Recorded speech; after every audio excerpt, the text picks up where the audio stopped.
All right, let's dive right into this explainer. Today, we're exploring the deep significance of the Islamic month of Rabiul Awal, but we're going to be doing it through the lens of a truly gripping historical event. It's a story from the childhood of Prophet Muhammad that literally shifted the atmosphere of an entire city. And honestly, it carries an incredibly urgent moral message for us today. We're going to break down exactly what happened, how it changed history, and most importantly, what we're supposed to take away from it right now. So, I want you to imagine a society pushed to the absolute brink. A devastating ancient drought has completely choked the city of Mecca. The most powerful, wealthy leaders, they're entirely helpless. Their traditional methods have completely failed them. It sets up this wild historical mystery. When everything you believe in stops working and your city is quite literally dying of thirst, who do you turn to? Well, to answer that, we've got to look at the landscape of that era. Section 1. The Terrible Drought of Mecca. To really grasp the stakes here, we have to step back into the pre-Islamic era. At this point in history, humanity was fundamentally searching for the divine in all the wrong places. The source material describes how people would sit under a tree, feel its shade, and think, hey, perhaps this is my God. Or they'd feel the warmth of the sun and think the exact same thing.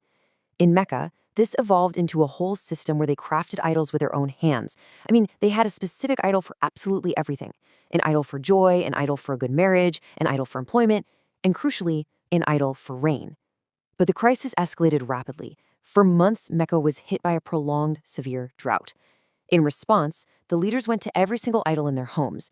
They begged the idol of rain, they begged the idol of prosperity, but total desperation set in because nothing worked.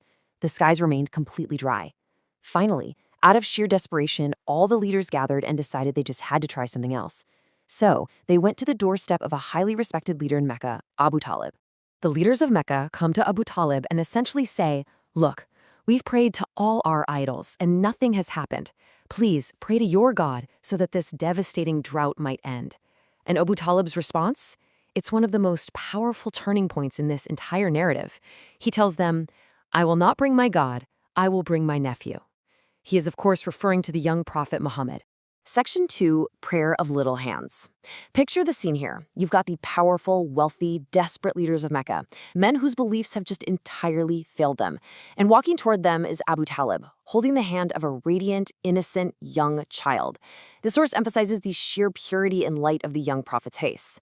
In the midst of all this panic and fear, this young boy steps forward. The young prophet raised his small hands towards the sky. He didn't perform some complex ritual, he didn't shout. He simply said this profound prayer. Lord, there is drought, we seek your mercy. The source notes that from those small hands, the fate of the city was decided. Almost immediately after this incredibly simple, pure prayer, the skies just opened up. Heavy rain poured down on Mecca, completely breaking the drought and saving the city. The contrast here, it couldn't be starker. On one hand, you have the establishment of Mecca, countless specific idols, meticulously crafted to bring things like rain and joy, all of which completely and utterly failed in a time of crisis.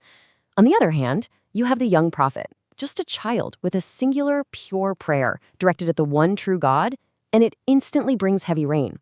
The absolute contrast between falsehood and truth is laid bare in this single historical moment. Section 3, Character of Sadiq and Amin. You see, this singular event didn't just bring rain, it cemented a reputation that would change the world. From that day on, the people of Mecca looked at this young boy differently. The source points out that this childhood miracle was really one of the foundational moments where the people of the city began to recognize his unparalleled character. They unanimously called him Sadiq, meaning the truthful, and Amin, meaning the trustworthy. And the source material highlights something wild. This was a society where people often had zero respect for their own fathers or relatives. They didn't consider anyone around them to be truly honest. And yet, unanimously, they respected the prophet as Sadiq and Amin. 40. This is an incredibly profound concept from the source material. Before the prophet ever formally preached a single word of the Quran to the people of Mecca, he lived among them for 40 years. For 40 whole years, he didn't just wait to deliver a message, he was the message. He lived as a living, breathing embodiment of the Quran through his flawless character. He showed them what truth and trustworthiness look like in action, making his character totally undeniable long before his preaching even began. Section 4. Message for today. Now, an explainer like this isn't just about looking backward at history. It's about what that history demands of us right now. The source transitions from the historical life of the prophet directly into a reflection on the modern state of his followers. If this is who he was and how deeply he cared, well, how are we reflecting that character today? The source emphasizes that the prophet lived his life in constant worry for his ummah, his community. He was constantly praying for their forgiveness and their unity.